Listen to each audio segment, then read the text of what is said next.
Good afternoon. Happy Earth Day, everybody.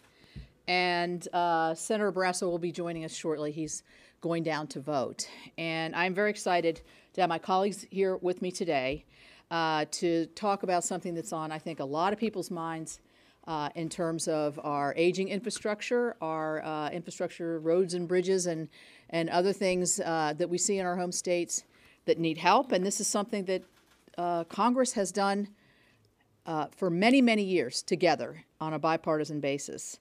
Our focus today is to say what our concepts are as Republicans, as what infrastructure means, what our principles are in terms of pay-fors, and then say to President Biden and his team and our Democrat colleagues, we're ready to sit down and get to work on this. I think that's probably the biggest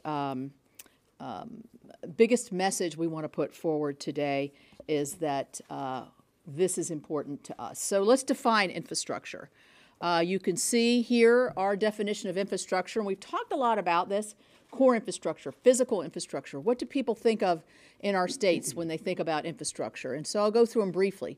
Roads and bridges, public transit systems, rail, which could be cargo, passenger rail, water and wastewater. I'm going to stop there for a minute to say that the first part of this infrastructure package could be come up in front of the entire Senate next week, and hopefully will, with the EPW bill on clean drinking water and wastewater that we passed out unanimously. Every Republican, every Democrat voted for this. Ports and inland waterways. Airports. Broadband is the infrastructure that if you'd asked us this question 10 years ago, we probably wouldn't have thought to do it, or if we had, we would have been very futuristic and been able to see what the great needs would be. But broadband is an essential and core infrastructure package. And lastly, water storage and safety. I think it's important for you all to realize that this is the largest infrastructure investment that Republicans have come forward with. This is a robust package when we look at where we're focusing our infrastructure needs. The funding levels and the principles are meant to guide us. And then we would say, and I would say, now's the time for the committees to get to work. And that's why I think it's really important to note that the folks that are here with me today, Senator Crapo can't join, are the ranking members of the relevant committees that would be moving forward a robust infrastructure package. I've done a lot of outreach to my fellow Republicans. I've talked to Democrats. I've talked to my committee chair, Senator Carper, more than a few times. And I've talked with the White House, which many of us have. Some of us have been down to the White House to talk directly with the president, but we've certainly been talking about how important this is for a 21st century that has forward-looking, innovative infrastructure. So we agree that these bills are necessary and that the committees of jurisdiction should be the ones that force the compromise and forge the great policies that we need to make sure that we're meeting this challenge. So for that to happen, I think also, as I've lined out what infrastructure is, you can see the amount of dedicated funds to a total of about $568 billion as where we would see a great way for us to express what we think the need over 5 years would be in these categories. And we also have concepts of principles of how to pay for this. And some of my colleagues will talk about this, but I think it's important that you know that some of the ideas that we have for pay-fors, and this would be fully paid for, and that's critical, I think. That's critical. We need to cover the cost of the infrastructure bills to avoid increasing the debt. We all believe that. We need to shore up any infrastructure-related trust funds that's facing revenue shortfall. That does not mean raising the gas tax. That means looking at user fees and other users of our infrastructure that to this point have not or pay very little in terms of the wear and tear that they particularly move forward on our roads and highways. I'm talking about electric vehicles, hydrogen, hybrids, and those kinds of things. We've also heard a lot of talk about other things like a VMT. We've talked about that in committee. No commitments there at all. We're basically just lining out our principles. Another principle that we think is really important is to repurpose dollars that have already been appropriated. There's two specific ways, and I think Senator Toomey will talk about this as well, and knows very much, and it really actually gave me the idea of this, and that is to repurpose some of the unspent dollars from COVID that are no longer considered in an emergency that can help us devote to infrastructure. You may recall I had an amendment to that effect when we did the COVID bill to say let's repurpose a lot of these dollars to infrastructure where it's mostly needed, knowing we were going to have a shortfall in the Highway Trust Fund. The other way would be to say to cities, counties, and states to open it up to, the availability of COVID dollars for them to be able to make matches or pay for infrastructure. And so the other thing is to preserve the Tax Cut and Jobs Act. And that would mean retaining the SALT deduction and other, I think, great economy building aspects of that which we all voted for. So that's the parameters of where we are.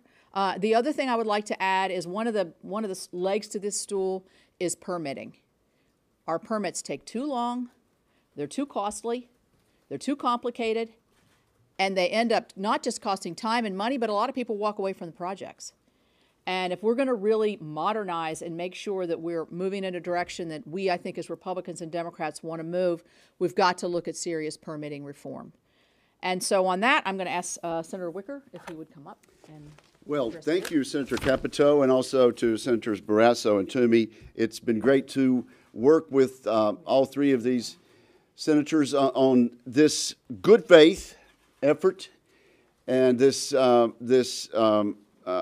serious effort to get negotiations started with President Biden and our Democratic colleagues in the House and Senate. I was fortunate enough to be in the Monday meeting in the White House with the President and Vice President.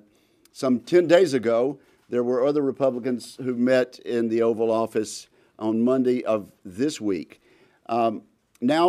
Today, after talking to many of our colleagues, and particularly the three people behind me, I'm pleased to come forth 10 days after meeting with the President with an offer that really should address what most Americans think of as infrastructure. So, as Senator Capito said, what is infrastructure? It's highways, bridges, it's water and wastewater, it's ports and rail, airports, and certainly we're all agreed that broadband is part of it. So we take the part of the President's plan that most Americans agree is real hard infrastructure. We give it our touch, and we think we have a very good number here.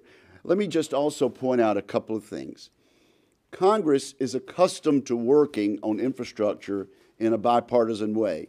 The four committees that we represent here have time and again over the decades and in past years worked on infrastructure bill on a bipartisan way. And as Senator Capito said, there's legislation that we hope is pending in the next week or two with regard to some of this infrastructure. But examples of this would be the FAST Act, WRDA bills, FAA reauthorization, things that we've done by consensus over the years, and we think we can do again.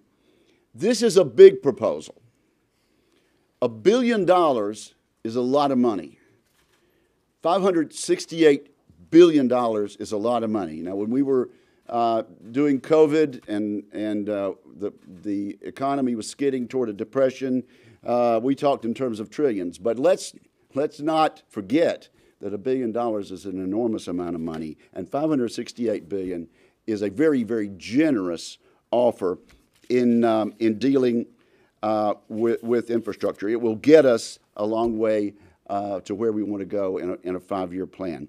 I'm disappointed, though I guess not surprised, that some of our colleagues have rejected this before even seeing it. We got it to the President about half an hour ago. We hope he and his team are looking at it, and we think a number of our Democratic colleagues will want to negotiate with us about it. We're ready to start this afternoon. We're ready to put our staffs together this weekend here in the Senate and also with the White House. Let me say one thing about broadband. the $65 billion was arrived at in a considered manner. $81 billion was received from the C-band auction. $16 billion went for the cost that we expected, and that gives us $65 billion. If you take that $65 billion and add it to $40 billion that's already in the pipeline, that's already been passed by this Congress, it gets us very close to the president's $100 billion. And I think that is a most generous figure that we'll have a hard time spending, but I think we can spend it. If we get the maps right and we get the data correct, we can do that within the next 5 years. Let me start by thanking Senator Capito for her leadership on this. I appreciate that very much. I think this is a very constructive proposal, and as you can see, it consists of actual, real infrastructure. What all of these categories have in common are the fact that they are the systems, the platforms that we all share for the purpose of moving people and goods and services throughout our economy. That's what the American people understand infrastructure to be all about. That's what they support, an increased investment in, and as Senator Wicker pointed out, this is a very large increase in Congress's traditional involvement in these areas. And while President Biden would like to do all kinds of things that have nothing to do with infrastructure, my view is we can have that discussion at some point in time, but what we ought to focus on is that which we seem to have agreement on, which is a significant investment in infrastructure. I think it's equally important that we think about how we pay for this.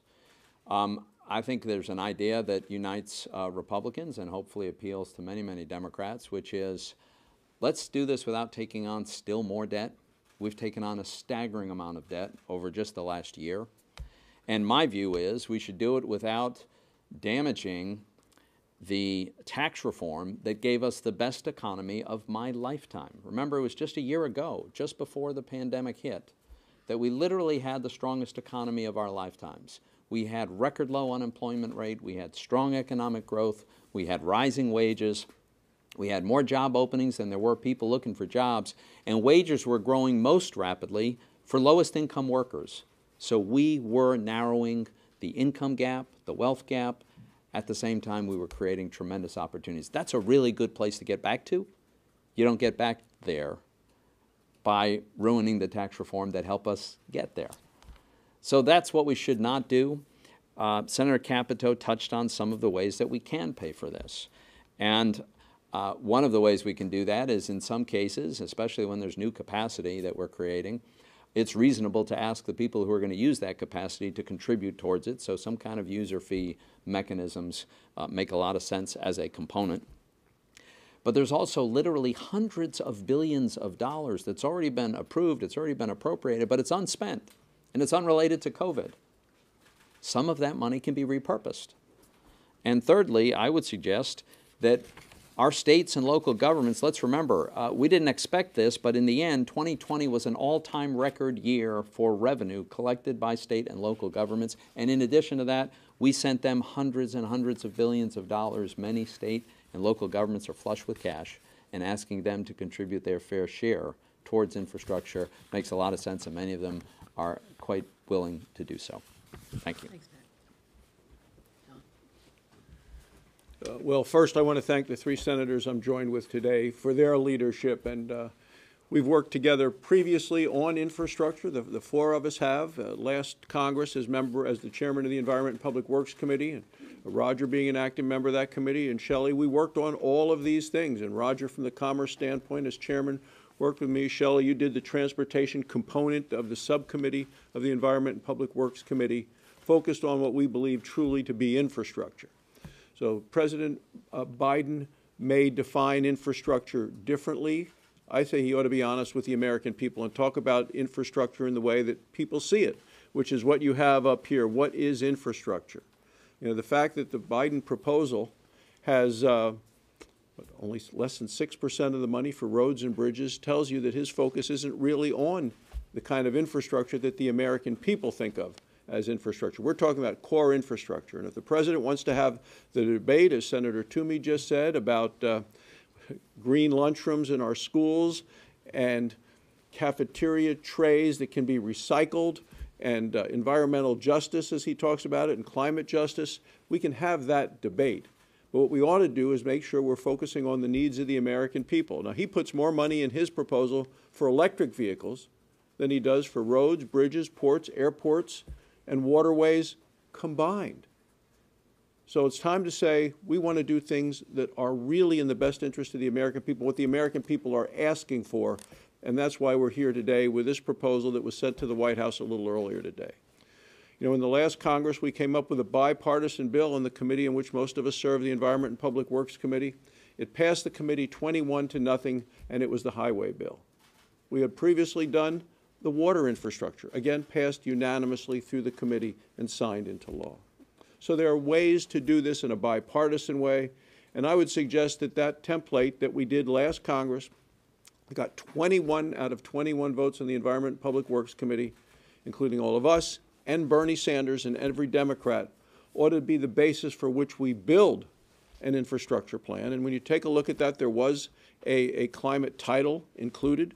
There were things that allowed us to build from the standpoint of regulations, to build things faster and better and cheaper and smarter. All of those things, I think, are critically important so the American people can get the infrastructure that they need so they can get to work in a safe way, in an efficient way, effective way, and have the needs of their communities met. Thanks. I would like just, before we go to a couple questions, say that this is a serious offer, a serious, robust, the most robust plan that we've put forward ever as Republicans. And I think that the American people want to see us working together. They want to. We hear this all the time, and we know it to be true, but this is a real opportunity because of the past history we have of working through the 5 committees that are listed at the bottom of the sheet. If you look at the bottom of the sheet, you can see all of the different committees that weigh in here. I've talked to my House counterparts. I will be talking to DeFazio later at 1 o'clock. I wasn't able to get to him this morning, but we've talked before. So and so I think that we see this as an offer that is on the table and deserves a response, and I think we will get a response, and we look forward to that, and we're ready to get to work. Right, yeah. This is below the range that you had earlier spoken about, the $16 billion, $800 billion. What led to that? Can you talk about how willing you are to look at something about this? You know, I think that we're pretty close to where I had on the lower range there. When we really started putting the pencil to the paper here, we came up with a more definitive figure of where we thought was a good starting point, and that's where we are. And so, you know, we'll go from here. In negotiations, things are always give and take, but I think this is a close to the 600, and we look forward to hearing a response. Yes. Hey, I wanted to ask kind of a two-parter. You yourself mentioned it's Earth Day, and there's nothing that stands for EVs, which is a very key component of the Biden proposal. Can you talk a little bit about their omission from that, whether or not it belongs in the infrastructure bill? And second part is, can you talk about the grid and pipelines? I don't see either of those in this bill or in this framework. Okay, in terms of EVs, I don't think that you can say they're not a part of this plan. If you look at the highway bill that John talked about, ATIA, that we passed a year and a half ago, which we're using as a framework to move through our EPW committee right now, there is EV charging infrastructure and innovation in that plan that we had agreed upon previously. I'm not. This is not prescriptive as to what everything is in this. Just because it says roads and bridges, it doesn't mean that it can't. You know, I'm thinking that as a traditional highway bill. So I think that you know, we see the future. We see we may see it differently than President Biden in terms of what is it, $160 billion incentive to buy an electric vehicle. That's not in here. You're right, but realizing the infrastructure part of that could be a part of a bipartisan bill. That's something that we've talked about. So I wouldn't say that that's exclusive of this. And I think we fully expect, and I haven't really run this by my folks up here, but I think we fully expect when we get to the negotiating phase that climate will be a part of the discussion. They've made that very clear, and you know, we've talked in our committees, certainly the water bill and other bills, with that as a concern for everybody. The last question was, you know, that's interesting. We had some discussion about grids and pipeline. Again, this is a beginning. It's a beginning document. And if when we get into negotiations, and if we do with our Democrat, and we hopefully that we will, Democrat counterparts and the president, and that's a major area of, and I've heard them speak about it. That is something that I think we would all certainly entertain. I don't know if anybody wants to add anything on any of that. So, one more question? Yeah.